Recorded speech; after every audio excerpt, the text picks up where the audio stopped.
Hello friends, education मस्ती में आप सभी का स्वागत है। और आज हम लोग देखने जा रहे हैं क्लास 10th का मैथ, जो हमने भारती भवन बुक से लिया है। और चैप्टर है दो चर वाले रैखिक समीकरण युग्म का प्रश्नावली 2C का आज हम लोग देखने जा रहे हैं क्वेश्चन नंबर 13 का 4 नंबर क्वेश्चन। क्या कह रहा है ये थोड़ा सा देखिए। कह रहा है कि किसी त्रिभुज PQR में कोण R कोण Q से 9 डिग्री अधिक है एवं कोण P बराबर है अल्फा। यहाँ हम लोग लिख लेते हैं कि क्या दिया है हमको, कि कोण P बराबर हमको दिया हुआ है अल्फा डिग्री, अल्फा हो गया। कोण Q बराबर हमको दिया हुआ है 3 अल्फा माइनस 2 डिग्री, ठीक है। और फिर कोण R बराबर हमको दिया हुआ है बीटा डिग्री, हो गया। अब क्वेश्चन में क्या कर रहा है ये थोड़ा सा देखिए। पहली बात तो हमको यहाँ पे क्लियर किया कि कोण R कोण Q से 9 डिग्री अधिक है। मेन बातें यहाँ पर है। अब यहाँ पर अगर ये जो दे दिया हमको, यहाँ पर हम लोग लिख सकते हैं कि प्रश्न से क्या हो जाएगा मेरा। कह रहा है कोण R, तो R का मान हमने क्या लिया है, यहाँ पे गौर से देखिए तो R का मान हमने यहाँ पे लिया है बीटा। हमने नहीं लिया है, क्वेश्चन में दिया हुआ है बीटा। और कोण Q का मान क्वेश्चन में क्या दिया हुआ है, Q का मान क्वेश्चन में यहाँ दिया हुआ है 3 अल्फा माइनस 2, यहाँ हमको दिया हुआ है, ठीक है। तो देखिए अब यहाँ पे क्वेश्चन में जो हमको कह रहा है कि कोण R, तो R का हो गया मेरा क्या चीज, बीटा। तो यहाँ पर हम लोग लिखते हैं बीटा। फिर कोण Q, तो कोण Q क्या है मेरा 3 अल्फा माइनस 2 से कितना डिग्री अधिक है, तो 9 डिग्री अधिक है तो प्लस कर दीजिए, कम रहता तो माइनस कर देते। यहाँ पे इक्वल का साइन लगा दीजिए। अब इससे हम लोग एक समीकरण निकाल लेते हैं। यहाँ पर हमको हो जाएगा प्लस 3 अल्फा को LHS में लाएंगे तो ये हो गया मेरा minus 3 alpha plus beta is equal to minus 2 plus 9, ये हो गया मेरा 7। इसको हम मान लेते हैं समीकरण 1। अब समीकरण 2 कहां से लाएंगे, तो समीकरण 2 लाने के लिए हम लोग एक काम करेंगे। क्या चीज, ये थोड़ा सा देखिए। यहाँ पर हम लोग चूंकि जानते हैं कि चूंकि त्रिभुज के तीनों कोणों का योगफल 180 डिग्री होता है, यानी यहाँ पर हम लिख सकते हैं कि चूंकि कोण P प्लस कोण Q प्लस कोण R बराबर होना चाहिए मेरा 180 डिग्री, ठीक है। कोण P का मान है अल्फा, कोण Q का मान है मेरा 3 अल्फा माइनस 2 और कोण R का मान है मेरा बीटा। ये हो गया मेरा 180 डिग्री।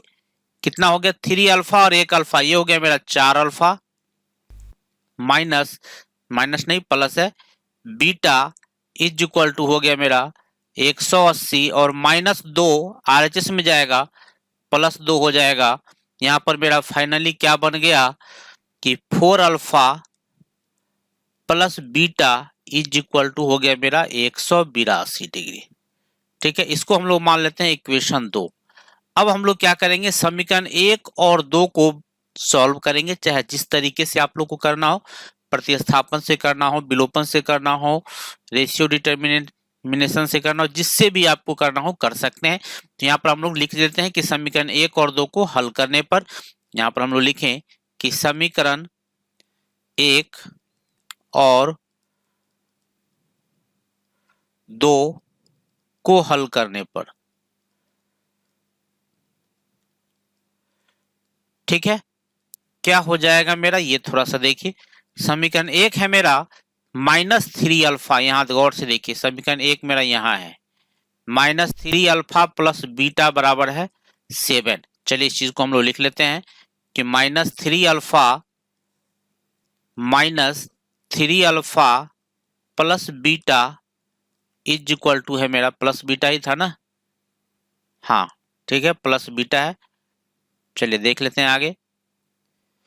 इज इक्वल टू है 7, ये मेरा है इक्वेशन 1।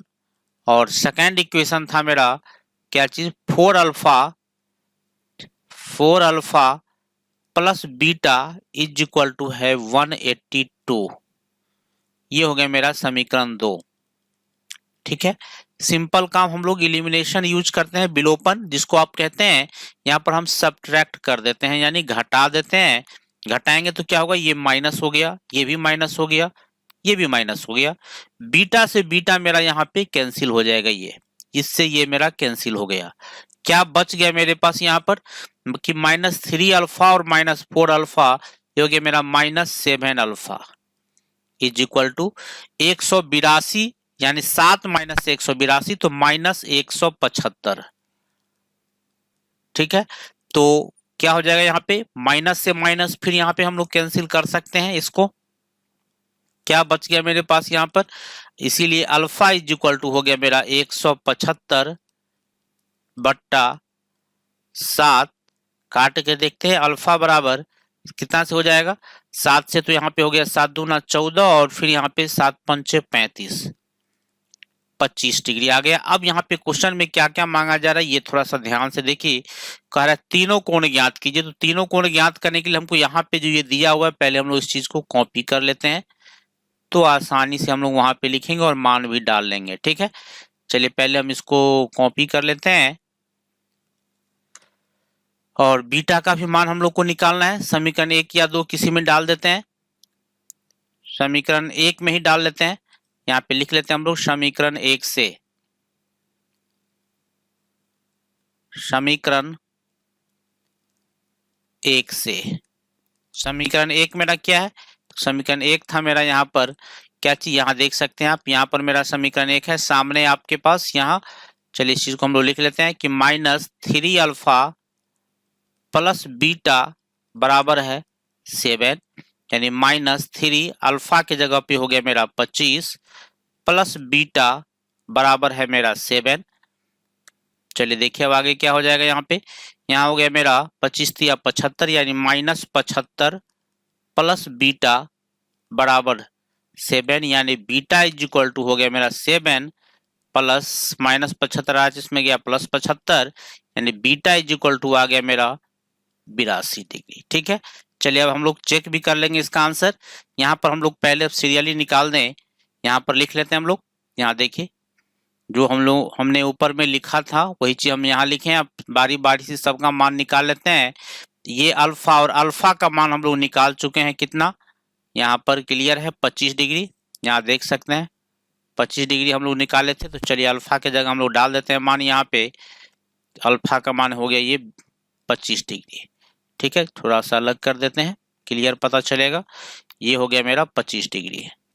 कोण P का मान निकल गया। कोण Q के लिए है 3 अल्फा, 3 अल्फा, अल्फा के जगह पर हो गया मेरा 25 - 2, ये हो गया 25 या 75 में से 2 घटा तो ये हो गया 73 डिग्री। फिर ये है बीटा, और बीटा का मान हमने निकाला है 82 डिग्री। थोड़ा सा एक बार देख लीजिए तीनों एंगल को जोड़ करके 180 हुआ कि नहीं। यहाँ पर थोड़ा सा मैं रफ कर लूं, एक है 25, दूसरा है 73 और तीसरा है 82। जोड़ के देखिए 5 - 5 = 10, ये 73 था, ये 75 नहीं 73 था, 73। हाँ देखिए 5 - 3 = 8, 8 - 2 = 10, ये हो गया 8 - 7 = 15 और 2 = 17 और एक हासिल था 18, यानी 180 डिग्री हो गया। ये भी देखना है कि कोण आर क्यू से में 9 डिग्री का डिफरेंस है कि नहीं। 9 डिग्री का आ रहा था ना, ये भी देख लीजिए थोड़ा सा। कोण आर क्यू से 9 डिग्री अधिक है, तो चलिए देखिए कोण आर क्यू से आर का मान है मेरा 82 डिग्री और ये है 73 डिग्री। तो देखना है इसमें अगर 9 जोड़े, ये हो गया मेरा 9 - 3 = 12, 7 - 1 = 8, 82 डिग्री, यानी 9 डिग्री मेरा अधिक हो चुका है। ठीक है, कोई प्रॉब्लम हो तो जरूर कमेंट कर दीजिएगा। फिर मिलते हैं हम आपसे नेक्स्ट वीडियो में। धन्यवाद।